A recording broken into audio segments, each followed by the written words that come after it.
Welcome to Sunday School, May 17th at the Moosehorn River Church. Now, those of you who are regular attenders, the first thing you're going to notice is the sound is a little different, and that's because we had so many technical difficulties at church just yesterday that I decided we'd have to re-record this. So I'm doing this presentation now without a live audience, and it's going to sound a little bit different than what you're used to on a typical Sunday, but I think it'll still work out. So we're in the second week of a new series we started on the Gospel according to John.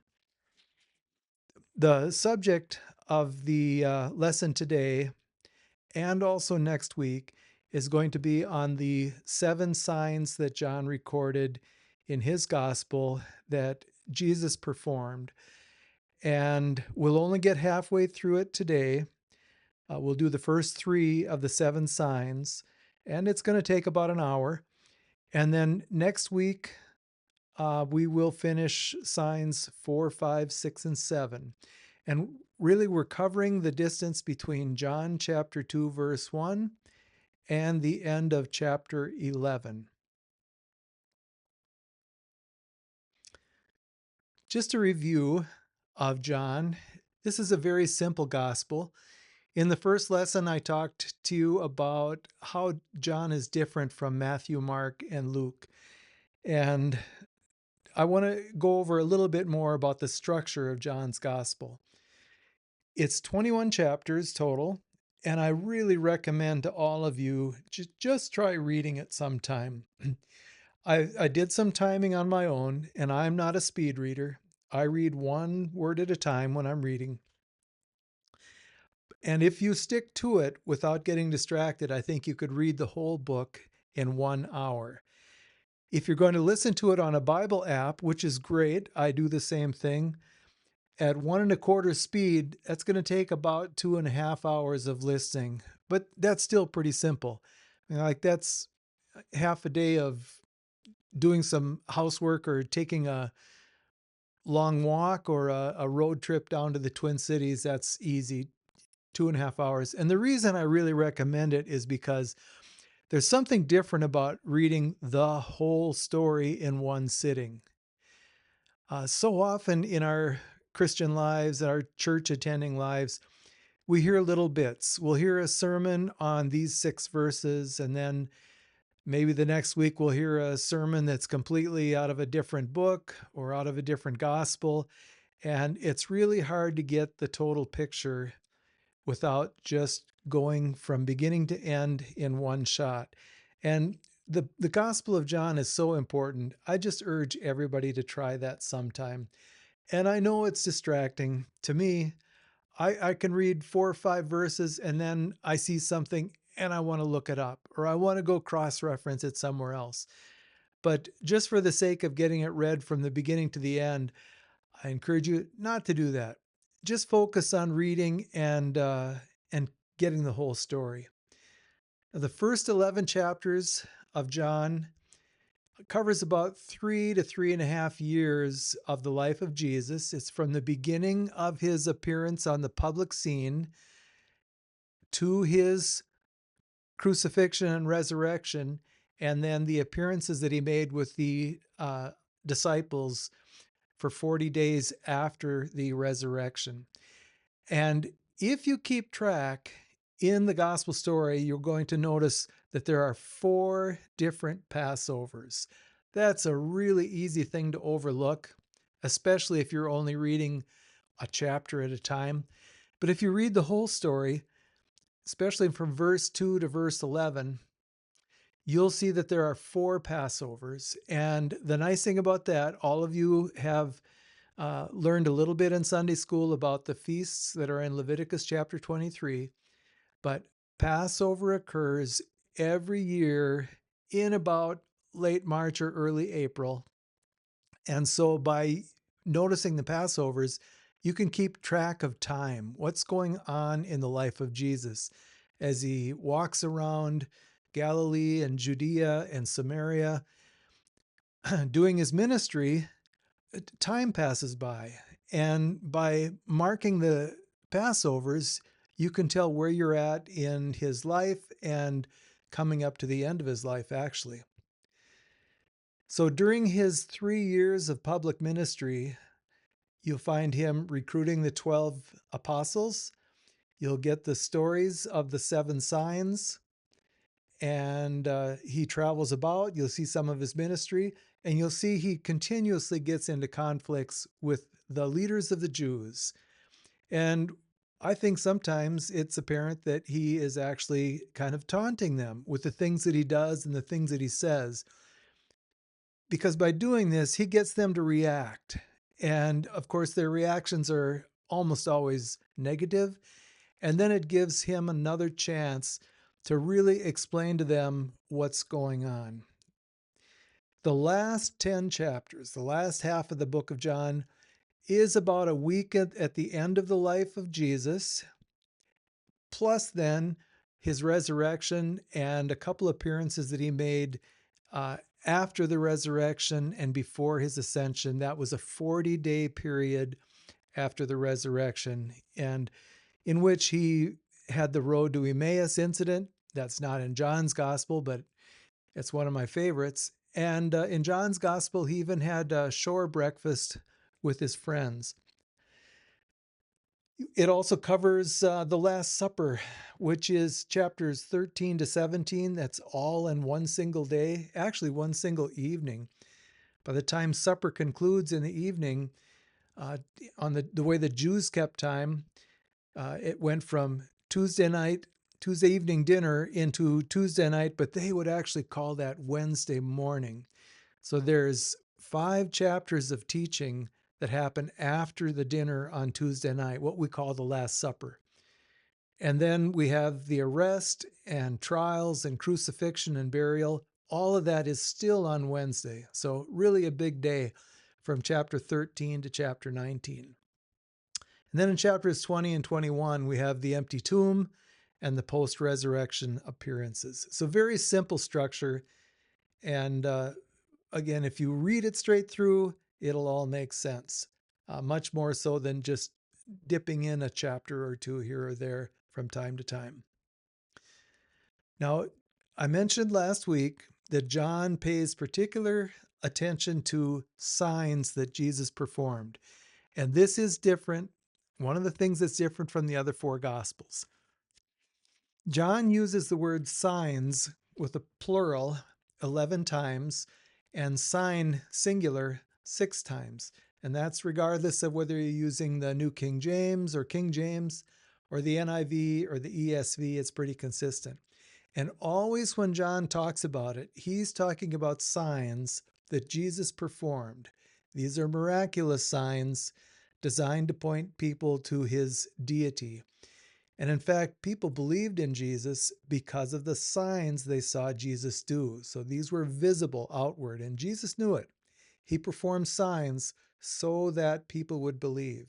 It was one of those things that bears testimony, a witness to the fact that he is who he says he is. Now in Matthew, Mark, and Luke, the word signs, with a plural, is only mentioned 3 times in each of the Gospels.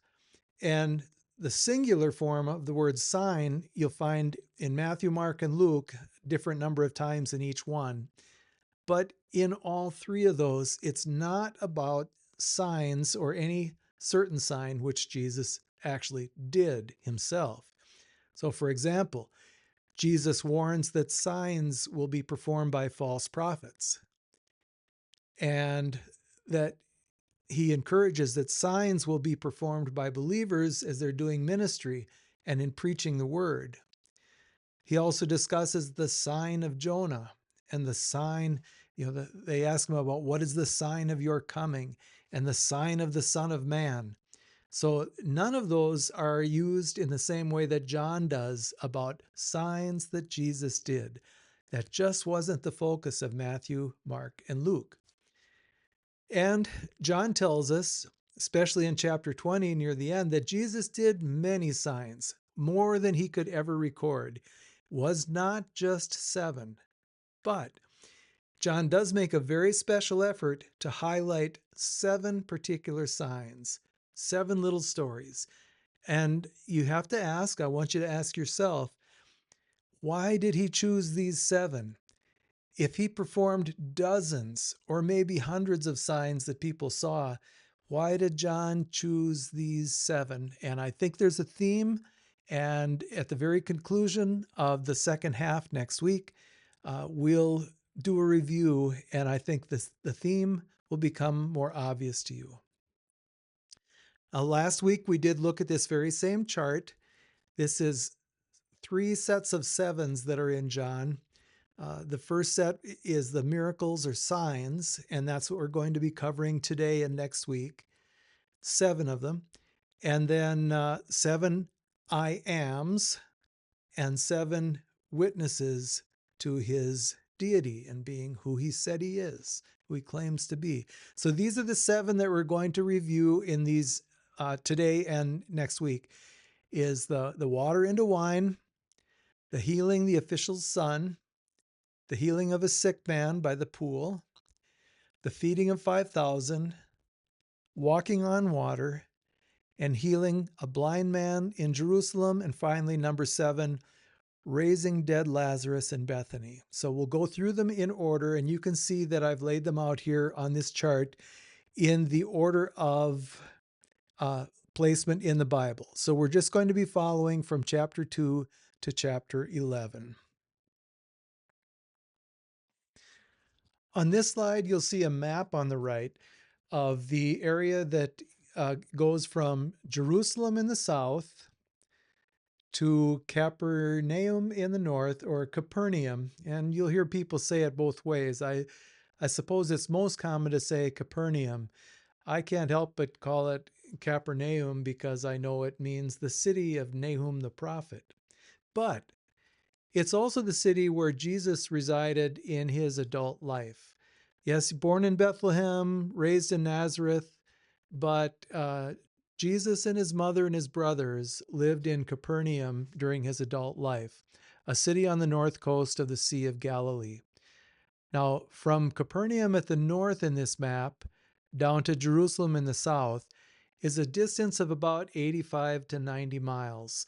And just for perspective, for people that live here near Moosehorn River Church, that is about the same distance as going from Moose Lake, Minnesota to Forest Lake, Minnesota.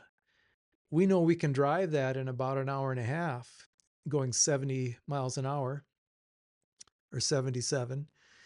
But if you had to walk it, how long would that take you to walk, say, 90 miles? I do think that some people could walk 30 miles a day, but it's tough and you'd be sore. And maybe it would take 5 or 6 days, and you'd have to stop a couple times along the way and either camp or stay in a hotel or something. But that's a long ways. And Jesus made this trek back and forth. You're going to see, if you keep track in the gospel stories, not just John, but John for sure, we usually don't pay any attention to the fact of where is he because we are not familiar with the geography. But you're going to see in John that he goes back and forth on this route. So starting out at the beginning of John, he's near the city of Jericho at the south end of this map at the River Jordan. That's where he gets baptized by John the Baptist. That's in chapter 1 of John. The next thing we know, he's up at Cana at the north end of this map. So he's made that journey, and he goes to a wedding and turns water into wine at Cana. Then, a couple verses later, he goes back home to Capernaum. And we don't know exactly how long he stayed there, but it says not many days. So probably not 6 months, right? And the next thing you know, he is back in Jerusalem at the south end here. So he's made this journey again. And the reason he's there is for the Passover number 1 in his adult ministry. Again, you're going to have 3 years of ministry, and that's begins with the Passover at the end of year 1, at the end of year 2, and the Passover at the end of year 3 is when he's crucified. So 4 Passovers total.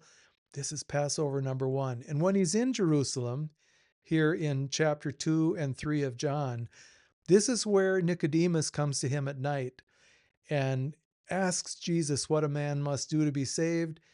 And Jesus explains to him that a man must be born again. Very famous little interaction between Jesus and Nicodemus as one of the leaders of the Pharisees. And then we also have the famous verse there, John 3:16, for God so loved the world that he gave his only begotten son. Okay, that's all in chapter 3 when he's at Passover number 1 in Jerusalem. Then he turns and goes back home again. It says as he goes from Judea back to Capernaum, he needs to go through Samaria. And he stops at this city called Sychar, right in the center of the map there. And that's where he meets the woman at the well. Now, the woman at the well is not one of the 7 signs that we're going to be covering in this lesson or even next week. But we'll come back to that when we're done with the signs and we start talking about some of the non-sign ministry things he did. We're for sure going to do some detail on the woman at the well. Then he gets up to Cana, a couple days later, no doubt. And this is where a man approaches him. And depending on what translation you read, it might call it a nobleman or a government official or a royal official. But a man of some note comes to him and says, "Please heal my son." That was at Cana, the same city where he turned water into wine. Then he goes home to Capernaum, and stays there who knows how long, maybe some months this time, and maybe he does ministry. We don't really know what's going on in the book of John there. He doesn't give us the details. The next thing we know, he's gone back to Jerusalem, another 90-mile hike for Passover number 2. So this is the first year of his adult ministry gone by. When we get to John chapter 5, verse 1, that's Passover number 2. And that's where he heals a sick man by the pool of Bethesda, and that is one of the 7 signs we're going to cover. Now let's start the first of the 7 signs, turning water into wine. I'm going to read from John chapter 2, verse 1 to verse 11, and I'm reading out of the New King James. Verse 1, on the 3rd day, there was a wedding in Cana. Now, I'm going to pause there and just point to your attention. On the 3rd day, that's part A, and then part B, there was a wedding.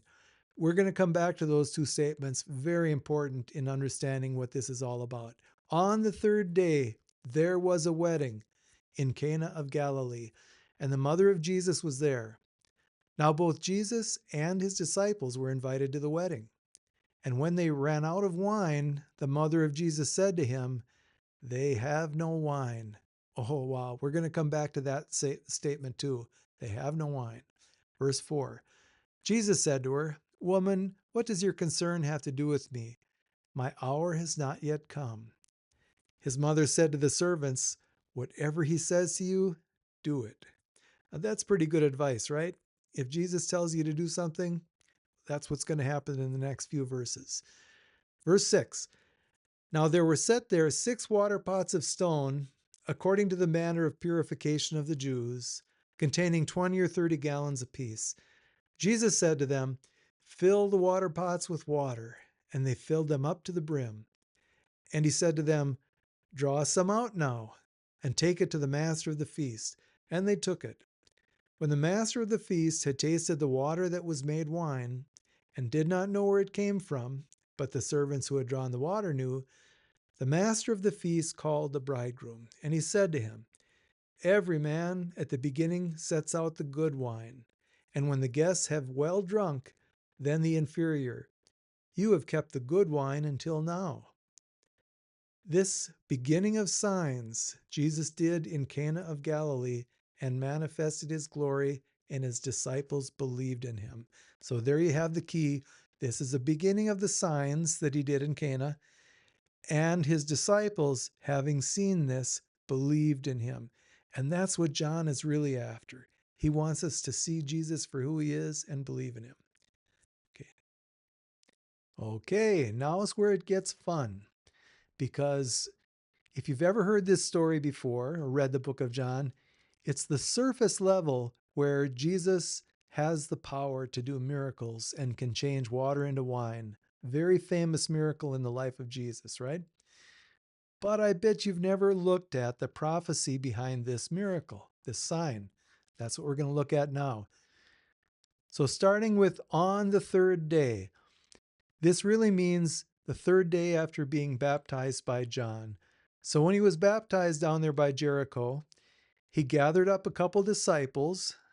Some of them were already disciples of John the Baptist, so they were there at Jericho, and they traveled with Jesus to get back up to Cana. And when we get to chapter 2, verse 1, Jesus has already spent 2 days gathering his disciples, and this is prophecy. If you have never heard before about the 1,000-year day, and the day is as 1,000 years, we pick that up the most clearly in 2 Peter chapter 3, verse 8, where Peter tells us that with the Lord, 1,000 years is as a day, and a day is as 1,000 years. And this is the view we have in prophecy. And we look at it in so many ways. It's been 6,000 years from Adam until now, and that's like 6 days. And we're waiting for a 1,000-year reign of Jesus in Jerusalem, the millennium. We read about that in Revelation chapter 20 particularly. And that's the seventh day, the seventh 1,000-year period. Well, here we have Jesus spending 2 days gathering disciples. That's like he has just spent 2,000 years gathering disciples from his resurrection until today, the day we live in. That's 2 days.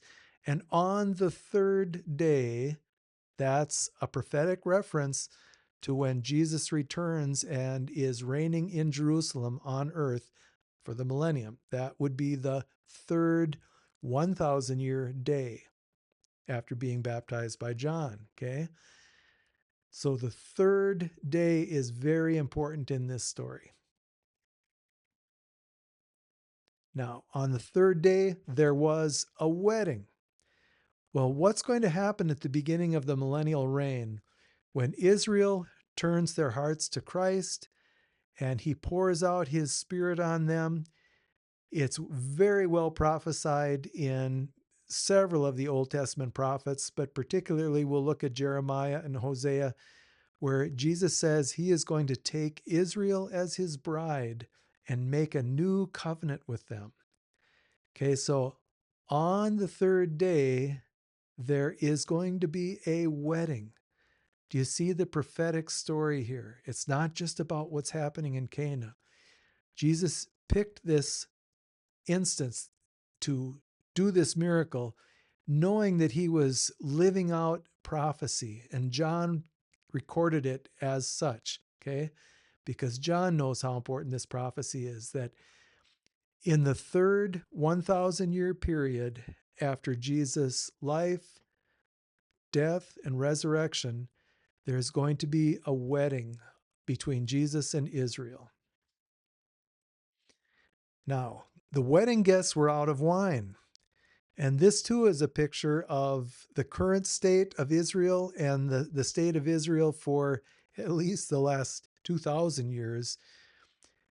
They had plenty of water for ceremonial purification, which Jesus scolds them about, especially in Mark chapter 7 and in Isaiah in the Old Testament, that they lack true obedience to God, but they keep their traditions.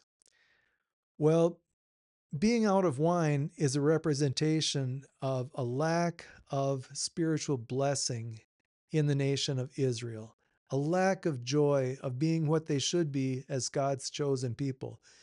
I recommend don't try to make wine here into the blood of Jesus.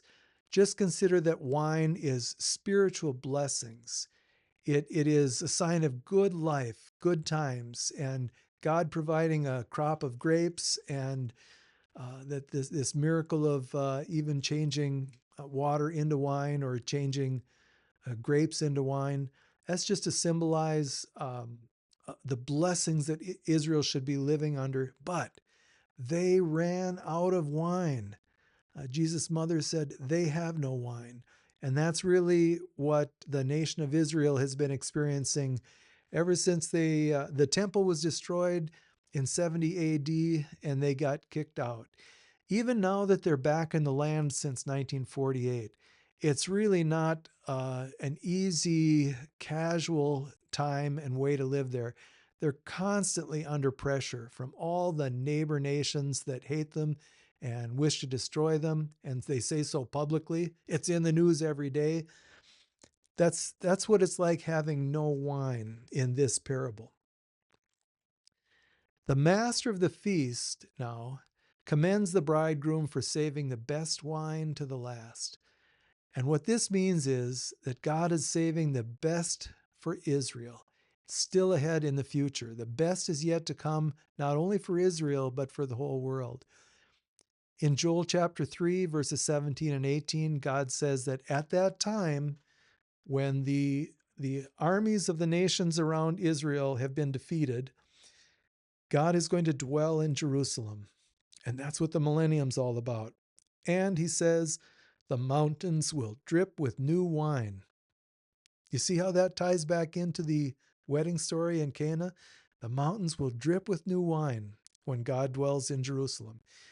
In Isaiah chapter 65, this is a chapter, a whole passage here where Isaiah describes what it's going to be like living when Jesus returns and Israel is restored. Jerusalem will be a delight, and the people will have joy. That's a description of having new wine. In Revelation chapter 21, we see a similar passage here.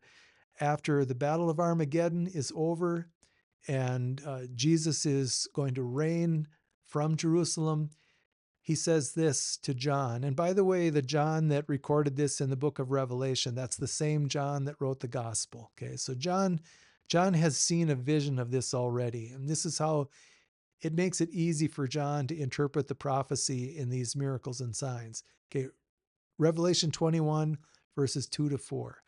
Then I, John, saw the holy city, New Jerusalem, coming down out of heaven from God, prepared as a bride adorned for her husband. And I heard a loud voice from heaven saying, behold, the tabernacle of God is with men, and he will dwell with them, and they shall be his people. God himself will be with them and be their God. Think of how literal this is here. This doesn't mean the same relationship we have with Jesus now in heaven at the right hand of God the Father. This means God, through Jesus Christ, is going to be physically living with them in Israel. Okay? Verse 4, and God will wipe away every tear from their eyes. There shall be no more death, nor sorrow, nor crying. There shall be no more pain, for the former things have passed away. There's going to be new wine. All right? Move on. To sign number 2, the healing of a nobleman's son. This is in John chapter 4, verse 46, and I'll read 46 through 54. So Jesus came again to Cana of Galilee, where he had made the water wine. And there was a certain nobleman whose son was sick at Capernaum. When he heard that Jesus had come out of Judea into Galilee, he went to him and implored him to come down and heal his son, for he was at the point of death. Then Jesus said to him, unless you people see signs and wonders, you will by no means believe. He was stabbing him there for their lack of faith. The nobleman said to him, sir, come down before my child dies. Okay, he's in a hurry. He's at his wit's end. This is panic time for him. Verse 50. Jesus said to him, go your way, your son lives. So the man believed the word that Jesus spoke to him, and he went his way.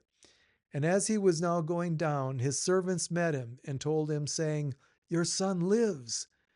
Verse 52, then he inquired of them the hour when he got better, and they said to him, yesterday, at the 7th hour, the fever left him. So the father knew that it was at the same hour in which Jesus said to him, your son lives. And he himself believed, and his whole household. This again is the second sign Jesus did when he had come out of Judea into Galilee. And by the way, I just read that verse 54.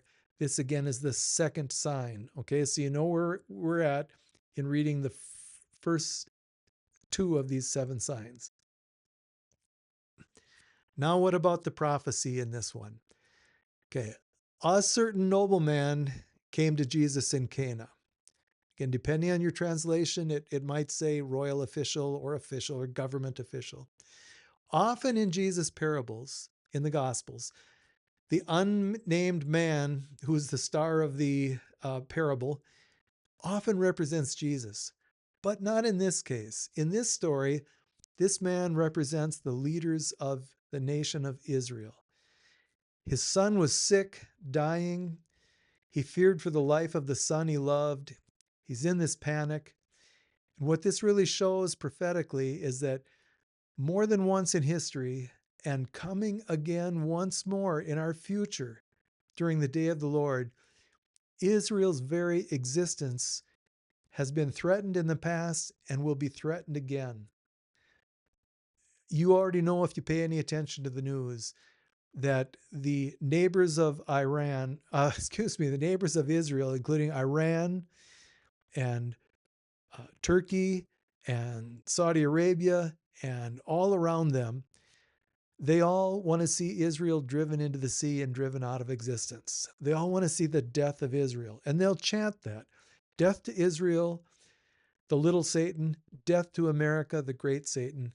Well, this is what the nobleman is seeing, is that his beloved Israel, his son, is close to death. And he's praying, begging Jesus to heal his son. So Jesus immediately then is able to heal the son from a distance without even being there and save his life. And if you noticed, I'll make a special point that he did this at the seventh hour. Now, I think very likely this is a reference to being the seventh day of let's say the seventh year, the final day of the last 7 years, which we call either the 70th week of Daniel. Some people call it the 7 years of Great Tribulation, which is, of course, totally not biblical. But in that seventh year, the last year is the day of the Lord. And I think it ties together with, why else would John make the point in this story that the boy was healed, brought back to life at the seventh hour? Because that's when we're going to see Israel saved, is not until during the day of the Lord, in fact, at the very end of it. Now, the man's household sees this miraculous healing and believes in Jesus. And that too, that's a picture of all of Israel. The man's household is going to believe in Jesus at the end of the seventh year of the 70th week of Daniel, at the end of the day of the Lord. And we see this in Scripture at various places. So I have on this slide the rock at Horeb, Psalm 80, Jeremiah 46, Zechariah 12, and those verses I have to read you on the next two slides. First, going back to the Old Testament, we have during the days when Moses had led Israel out of Egypt, across the Red Sea, and to Mount Sinai, and spent 40 years in the wilderness. At the very beginning, we're at Exodus chapter 17. They've arrived at Mount Sinai. They've got a million people spread around this desert, and they're thirsty. And they come to Moses complaining. They need water to drink. And God tells Moses what to do. This is Exodus chapter 17, verse 6. God says to Moses, "Behold, I will stand before you there on the rock in Horeb, and you shall strike the rock, and water will come out of it, that the people may drink." Strike the rock. Now, I wish I had thrown a picture of that rock onto these slides here. I've done that before.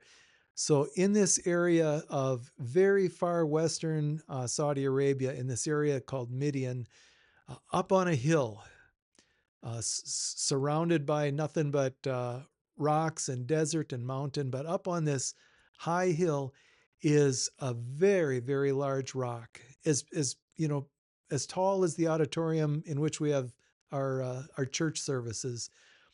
And the most unique feature about this rock is from top to bottom, there's a huge split in it that you can see right through, and all the edges around it are worn smooth, which is what water does to rock over time when it's flowing.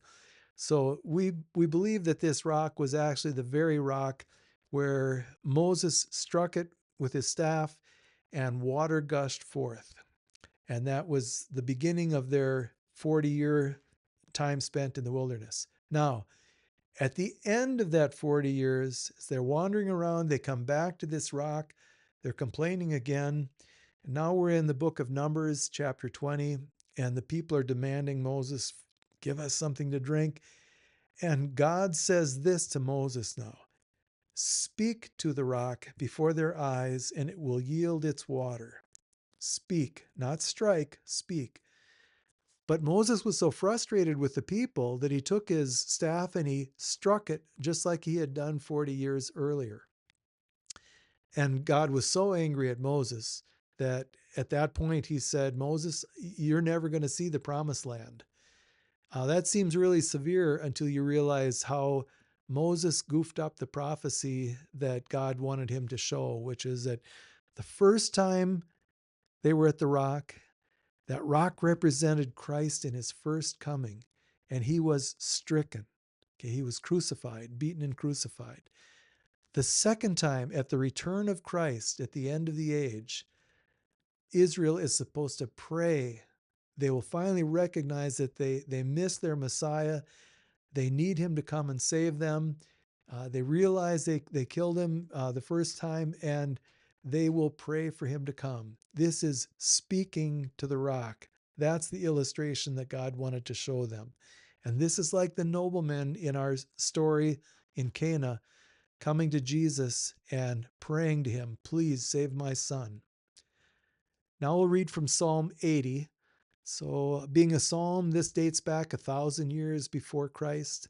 And this is a prayer for Israel's restoration. In Psalm 80, in verses 3 and 7 and 19, 3 times in Psalm 80, you find this line: restore us, O God, cause your face to shine, and we will be saved.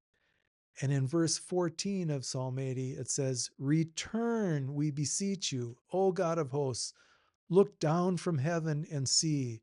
And here's this picture of Jesus looking from afar at the man's son and saving the son from dying. And here they're asking in Psalm 80, please return to us, God, return to us, O Lord. Look down on us from heaven. And then verse 18 from Psalm 80, it says, then we will not turn back from you. Revive us, and we will call upon your name.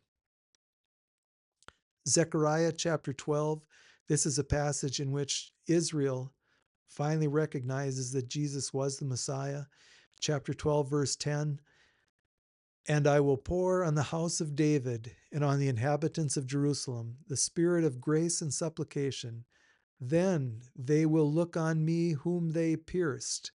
Yes, they will mourn for him as one mourns for his only son, and grieve for him as one grieves for a firstborn.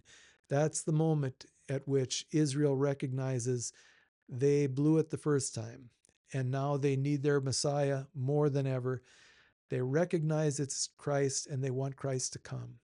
One more on the next slide. Jeremiah chapter 46, and I'll read these 2 verses here. Verse 27. But do not fear, O my servant Jacob, do not be dismayed, O Israel, for behold, I will save you from afar. See how that fits the miraculous sign at Cana? I will save you from afar, and your offspring from the land of their captivity. Jacob shall return, have rest, and be at ease. No one shall make him afraid. Do not fear, O Jacob, my servant, says the Lord, for I am with you. For I will make a complete end of all the nations to which I have driven you, but I will not make a complete end of you. Okay, we're at sign number 3, healing a sick man by the pool of Bethesda. And this is in John chapter 5. And now we're at the next Passover, by the way. So I'll read from verse 5 to verse 14. Now a certain man was there who had an infirmity 38 years. When Jesus saw him lying there and knew that he had already been in that condition a long time, he said to him, "Do you want to be made well?" The sick man answered him, "Sir, I have no man to put me into the pool when the water is stirred up, but when I am coming, another steps down before me." Jesus said to him, "Rise, take up your bed and walk." And immediately the man was made well, took up his bed, and walked. And that day was the Sabbath. In other words, that's the seventh day of the week, right? To the Jew, the Sabbath, Saturday. Verse 10, the Jews therefore said to him who was cured, "It is the Sabbath. It is not lawful for you to carry your bed." He answered them, "He who made me well said to me, 'Take up your bed and walk.'" Then they asked him, "Who is the man who said to you, 'Take up your bed and walk'?" But the one who was healed did not know who it was, for Jesus had withdrawn, a multitude being in that place. Afterward, Jesus found him in the temple and said to him, "See, you have been made well. Sin no more, lest a worse thing come upon you." That's the end of that passage. And now let's take a look.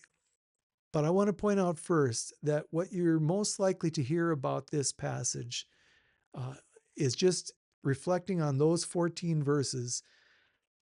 Somebody might make a sermon about healing and how Jesus has the power to heal, or at least had the power to heal in those days. Some people do or don't believe in healing anymore. I do.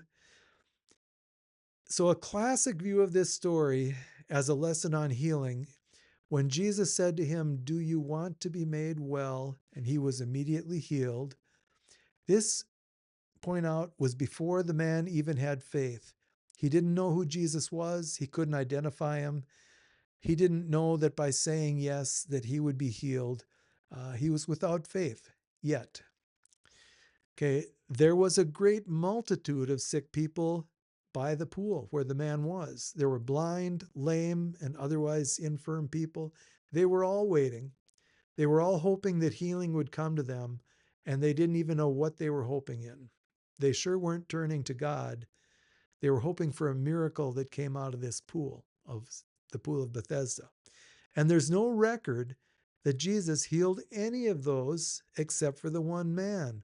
So in other words, there was a multitude of people there that Jesus could have healed, but he didn't. And we don't understand how it is that Jesus heals, why some and why not others. If you read ahead in the same chapter to verse 21, the words of Jesus is, "For as the Father raises the dead and gives life to them, even so the Son gives life to whom he will." And I'm not going to try and interpret that, because you'll hear too many people make their own interpretation in their own way.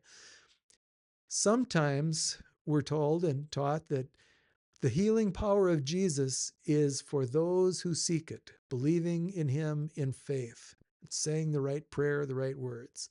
However, the man he healed in this little story wasn't looking for Jesus, didn't have faith. Jesus healed him anyway. Now, let's look beyond the surface and go a little bit deeper and look and see what prophecy is here.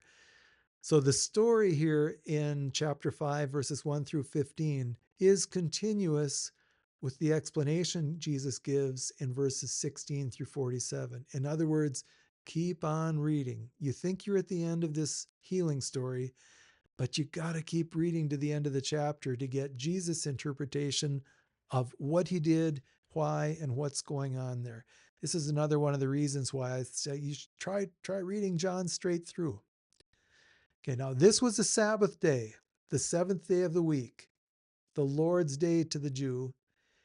That has a prophetic meaning.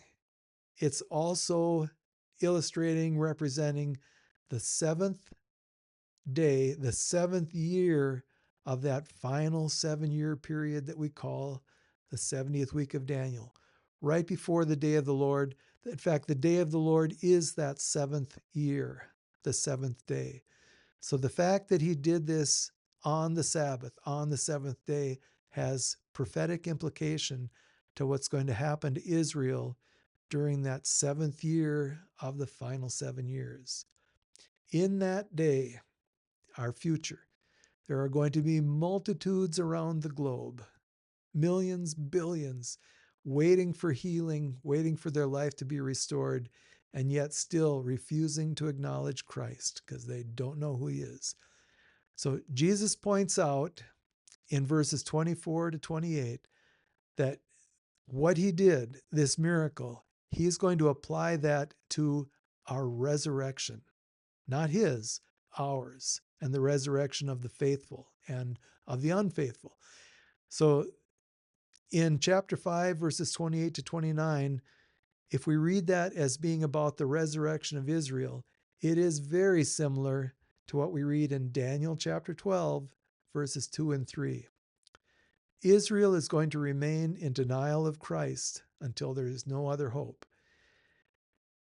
In John chapter 5, verse 39, okay, just pressing on a few more verses in this same chapter now, okay, Jesus said, "You search the scriptures, for in them you think you have eternal life, and these are they which testify of me.